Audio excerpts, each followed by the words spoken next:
Voyage au bout de la nuit.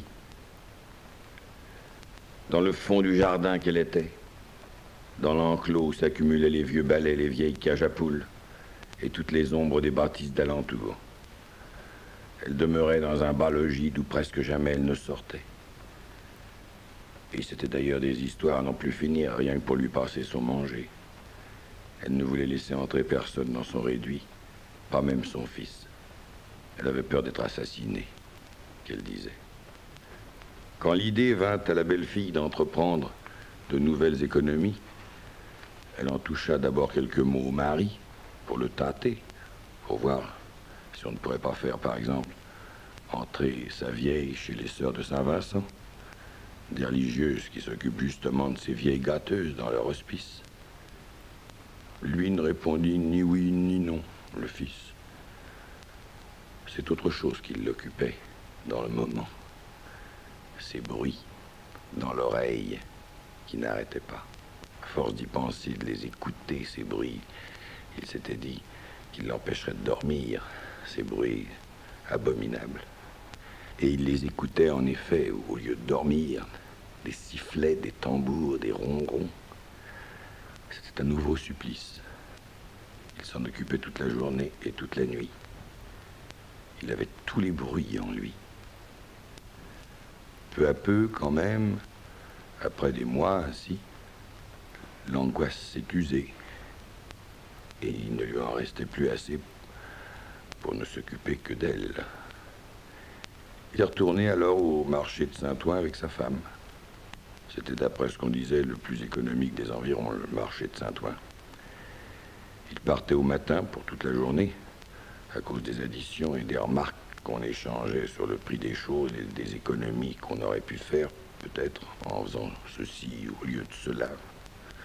Vers 11 heures du soir, chez eux, la peur les reprenait d'être assassinés. C'était régulier comme peur. Moins lui que sa femme. Lui, c'était plutôt les bruits de ses oreilles, auxquels, vers cette heure-là, quand la rue était bien silencieuse, il se remettait à se cramponner désespérément.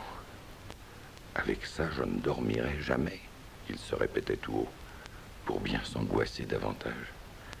Tu peux pas t'imaginer.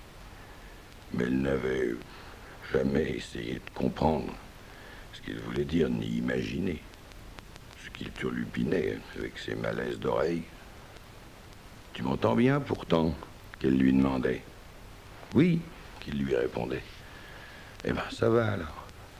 Tu ferais mieux alors de penser à ta mère qui nous coûte si cher et que la vie augmente encore tous les jours et que son logement est devenu une vraie infection.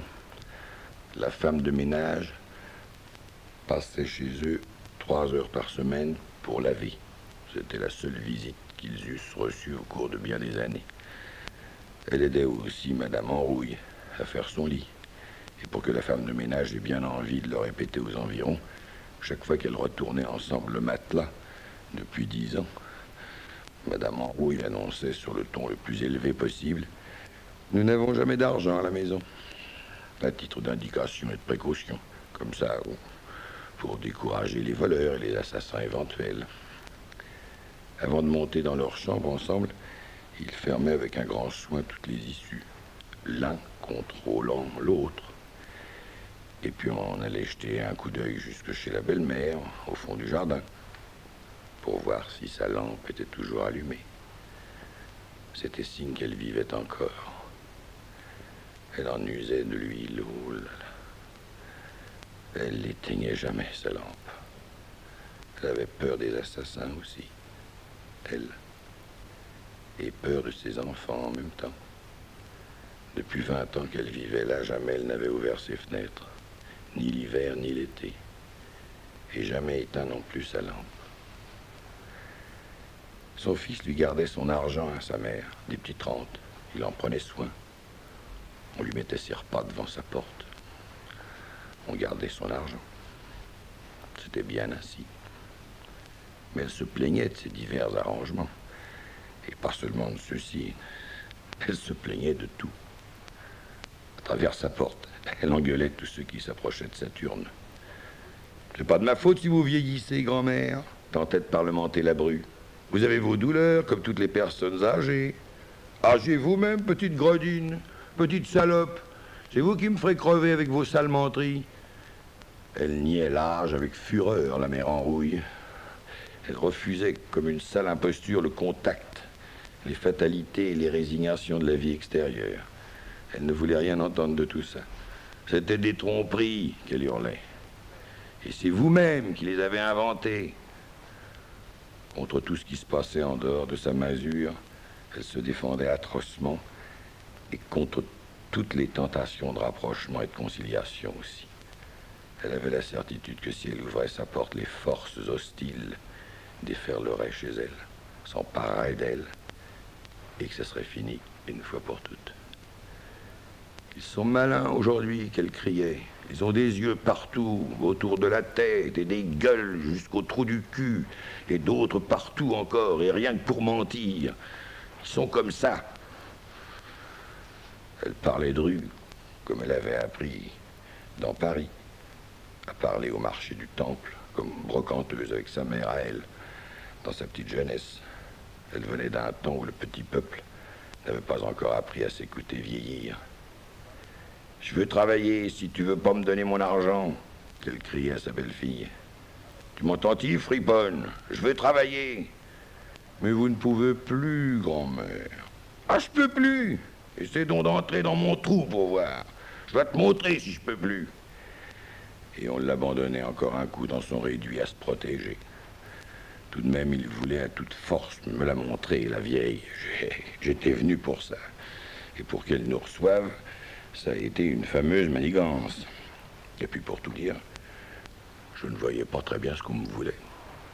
C'est la concierge, la tante à Bébert, qui leur avait répété que j'étais un médecin bien doux, bien aimable, bien complaisant. Ils voulaient savoir si je pouvais pas la faire tenir tranquille, leur vieille, rien qu'avec des médicaments. Mais ce qu'ils désiraient encore plus, au fond, elle, surtout la bru, c'est que je la fasse interner, la vieille, une fois pour toutes.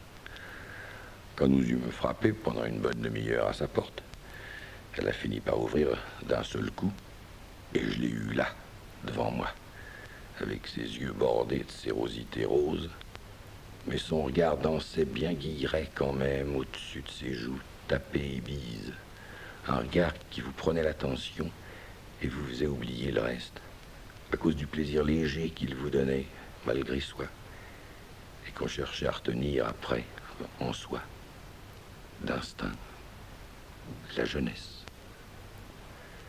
Son regard allègre animait tout alentour, dans l'ombre d'une joie jeunette. Sa voix cassée, quand elle vociférait, reprenait guillerette les mots, quand elle voulait bien parler comme tout le monde. Et vous les faisiez alors sautiller, phrases et sentences, caracoler et tout, et rebondir vivantes, tout drôlement, comme les gens pouvaient le faire avec leur voix et les choses autour d'eux, autant encore, ou ne pas savoir se débrouiller à raconter et chanter tour à tour, bien habilement passait pour niais, honteux et maladif. Là, je l'avais recouverte comme un vieil arbre frémissant de rameaux allègres. Elle était gaie, la vieille enrouille, mais contente, crasseuse, mais gaie. Ce dénuement, où elle séjournait depuis plus de 20 ans, n'avait point marqué son âme. C'est contre le dehors, au contraire, qu'elle était contractée, comme si le froid, tout l'horrible et la mort ne devaient lui venir que de là. Pas du dedans. Du dedans, elle ne paraissait rien redouter. Elle semblait absolument certaine de sa tête, comme d'une chose indéniable, et bien entendu une fois pour toutes. Et moi qui courais tant après la mienne, et tout autour du monde encore, folle qu'on disait d'elle, la vieille. C'est vite dit, ça, folle. Elle n'était pas sortie de ce réduit plus de 3 fois en 12 années, voilà tout. Elle avait peut-être ses raisons. Elle ne voulait rien perdre. Elle n'allait pas nous les dire, à nous, qu'on est plus inspirés par la vie.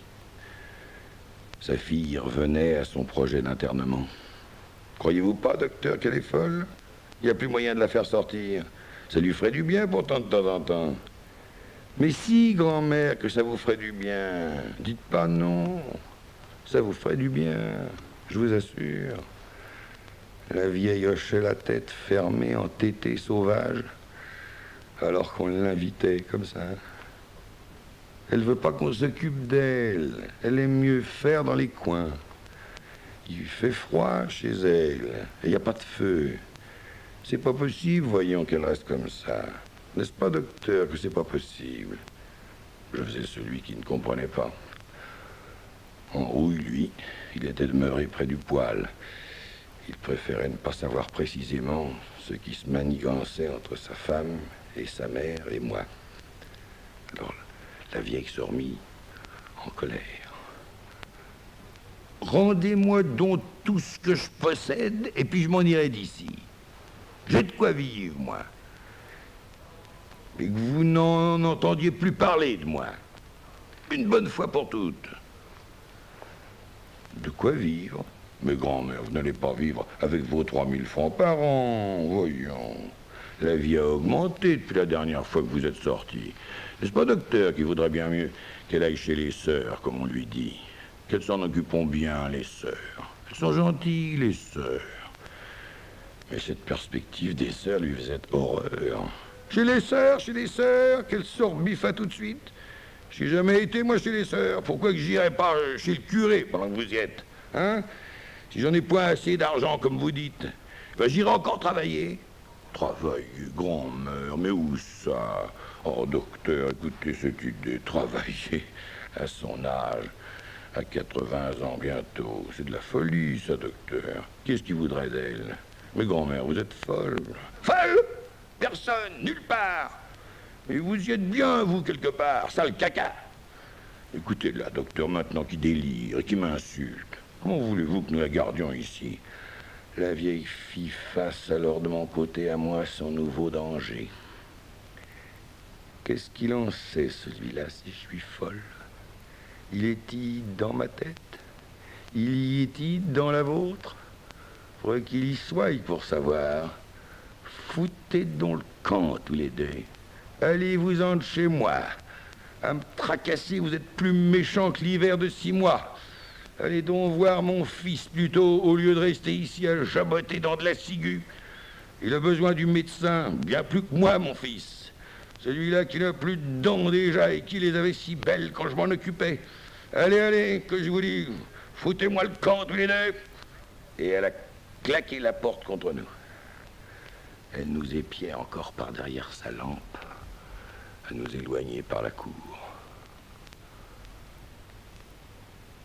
Quand nous l'eûmes traversé, que nous fûmes assez loin, elle s'est remise à rigoler.